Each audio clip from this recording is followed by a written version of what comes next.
exemple, quand vous allez chez votre grand-mère, que j'avais vu dans le couscous, vous êtes dans le couscous, ah mamie, j'ai trouvé une pièce d'or dans le couscous. Franchement, il est trop bon ton couscous. J'ai jamais vu ça. Chez nous, ça n'existe pas. Donc justement, ça rentre dans l'interdit. Alors, vous allez me dire, oui, mais alors pourquoi les boulangeries cachères, elles en ont? J'ai vu...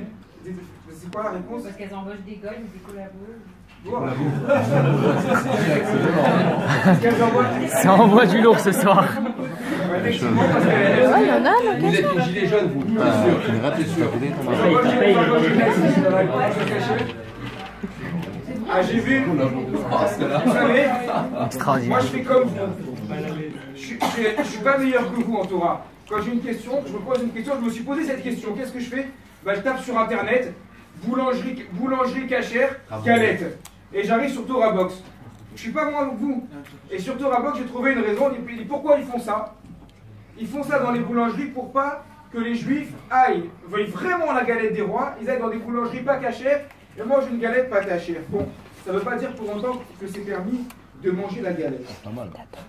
Mais, en tout cas, il y a cette chose. Là maintenant, il y a un rave qui est aussi sur Torah Box qui s'appelle, comment il s'appelle le rave qui répond à toutes les questions?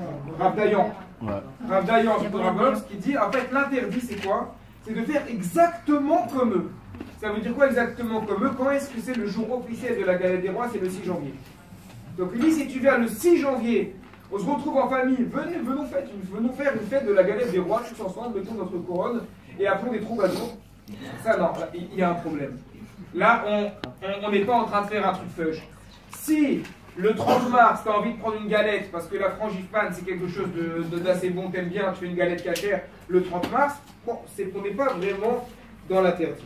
Donc je vous lis ce que dit le mari. Il dit c'est pour ça que la coutume, pour l'habitude, les nations du monde, que chacun se fait expert en médecine, par exemple. Alors aujourd'hui, il n'y a plus vraiment ça chez les médecins, on voit ça chez les avocats. Il y en a qui ont fait du droit parmi vous? Il y en a au moins une, il y en a aussi un autre, mais il ne veut pas. Ah, il y en a quand même. Il veut pas se balancer. Alors au moins, quand on devient avocat, qu'est-ce qu'on met? On met une belle robe. Pour les hommes aussi, on met une belle robe. C'est pour ça d'ailleurs que moi j'ai fait du droit. Et finalement j'ai arrêté. J'ai pas continué le métier dedans parce que je voulais pas mettre la robe. Mais dit le mari qu'il n'y a aucun problème de mettre une robe. Pourquoi? Parce que ça c'est une coutume qui permet de montrer, regardez, je fais un métier qui est important. Défendre l'opprimé et la veuve.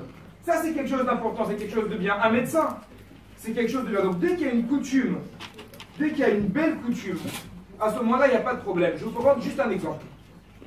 Vous savez que nous, les religieux, on n'a pas d'alliance. Tu as une alliance, non? À la maison. On n'a pas d'alliance. Alors, pourquoi on n'a pas d'alliance? Je vais vous dire honnêtement, vous savez moi pourquoi j'ai pas d'alliance? J'avais une alliance jusqu'à il y a 2 ans. Mais un jour, j'ai vu que Rav Ilan, il n'avait pas d'alliance. Alors je me suis dit, si Rav Ilan, il n'a pas d'alliance, il faut que je prenne exemple sur lui. Il faut que je prenne exemple sur lui, que je fasse comme lui. Mais j'ai jamais compris pourquoi. Pourquoi? Est-ce que c'est permis pour un homme d'avoir une alliance? C'est totalement permis pour un homme d'avoir une alliance. Là, il n'y a pas de femme. J'ai mon alliance, hein. Devant ma femme, j'ai mon alliance. Et tu l'as mis sur ta chaîne. Vous savez pourquoi c'est permis pour un homme d'avoir une alliance? Surtout, je dirais, lorsqu'on est jeune. Parce qu'aujourd'hui, où les gens ne se marient pas dans la société dans laquelle on est, à 30 ans on n'est pas marié, à 40 ans on n'est pas marié, lorsqu'on se marie, on montre au monde entier, regardez, moi je suis marié, je suis fidèle à ma femme. Et pour ça, c'est pas interdit d'avoir une alliance. Malgré tout, nous, on n'en met pas, à titre de coutume, mais en soi, même s'il y a une belle coutume des non-juifs, ça veut dire tout ce qui vient des goïms, tout ce qui vient des non-juifs, c'est pas mauvais. Il y a des habitudes qui sont bonnes, mais il faut qu'elles aient un sens. L'autre point qui est interdit, dit le Maharik, c'est lorsque les non-juifs ont mis en place des habitudes qui correspondent à la pritzout. Vous savez ce que c'est la pritzout? Est-ce que vous savez ce que c'est la tsniout? La tsniout, c'est s'habiller avec une certaine décence. Ça concerne les hommes comme les juifs, comme les femmes. Est-ce que vous avez remarqué comment Rabbi Ilan est habillé?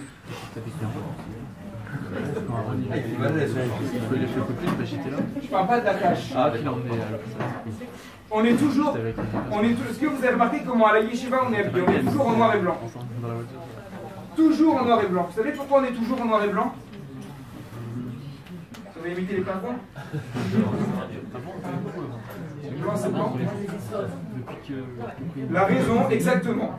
La raison pour laquelle on est toujours en noir, c'est marqué ici dans le Mahari. Vous connaissez ça? Pourquoi on s'habille en noir? Exactement.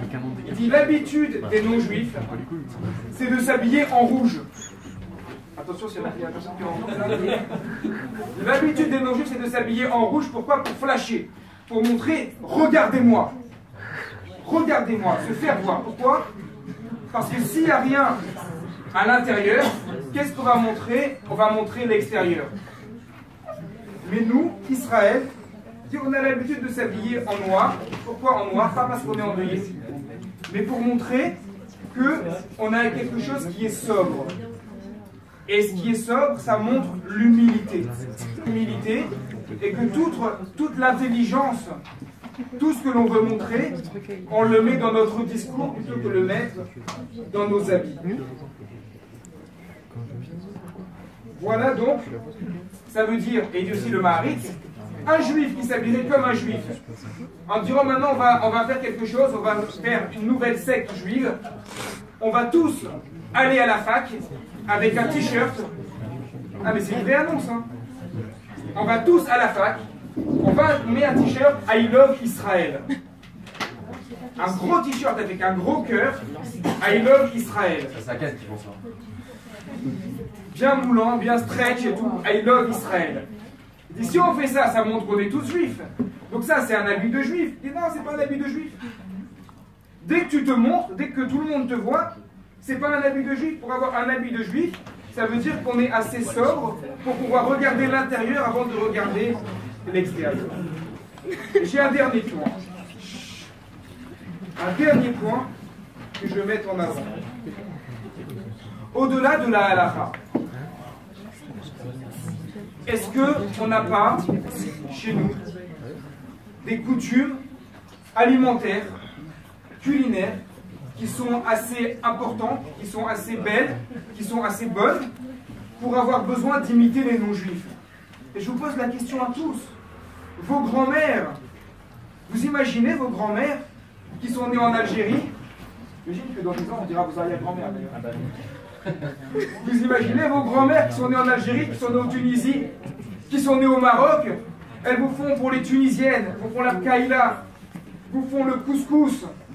Pour les Ashkénazes comme moi, elles font le gefilte fish, le tchoulet, la tchouchouka, la dafina, la kaïla. Imaginez votre grand-mère, elle vous appelle au téléphone. Elle vous dit, chérie, comment ça va? Qu'est-ce que tu as fait ce soir? Mamie, je suis allé manger la galette des rois.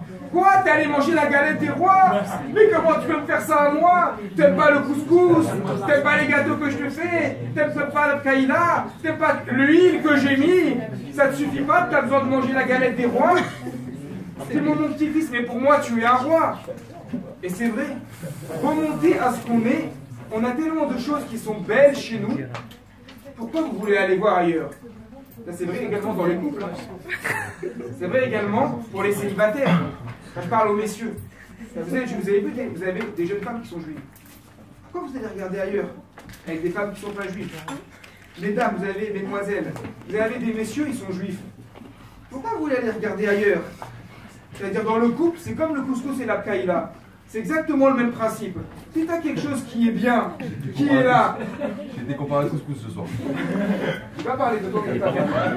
Je veux dire, je n'ai pas dit qui est le couscous et la kaïla. Entre vous deux. C'est pas ça dont je parle. Je vais une boulette ce soir. Si tu as quelque chose de bien, pourquoi tu vas aller regarder ailleurs? Si tu as quelque chose de bien chez toi, dans ta tradition, dans ta religion, dans ta Torah, pourquoi tu as besoin d'aller chercher ailleurs? Allez, on l'a dit.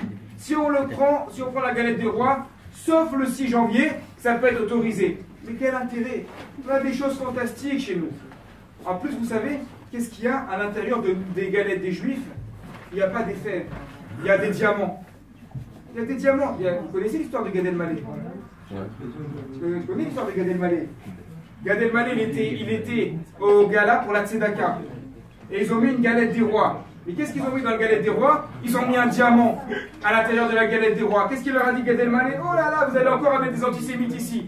Et ils vont dire, mais les juifs, ils font une galette des rois pour faire comme nous, mais eux, il faut toujours qu'ils fassent plus. Qu'est-ce qu'ils mettent? Ils mettent un diamant à l'intérieur. Mais en vérité, c'est qui le diamant?